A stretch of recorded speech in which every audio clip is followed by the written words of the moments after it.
Hi folks, it's John from lastchanceautorestore.com. It's really cold here in Ontario, Canada.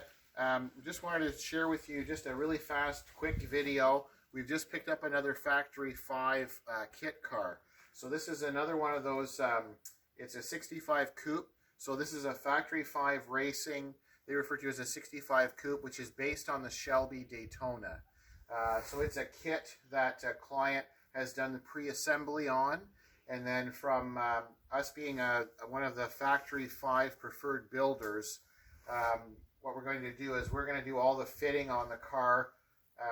We're going to mount the body to the chassis, do all the dry fitting. We're going to trim the front hood. We're going to trim the doors. We're going to fit everything, dry fit everything properly. And we're also going to perform the body and paint work, and then some of the glass reassembly, some of the trim for the client.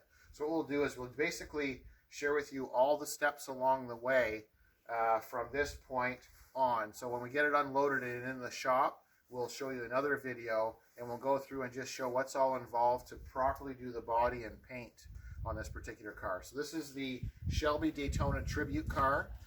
So it's a Factory 5 Racing 65 Coupe. I thank you for watching. I'm John from lastchanceautorestore.com.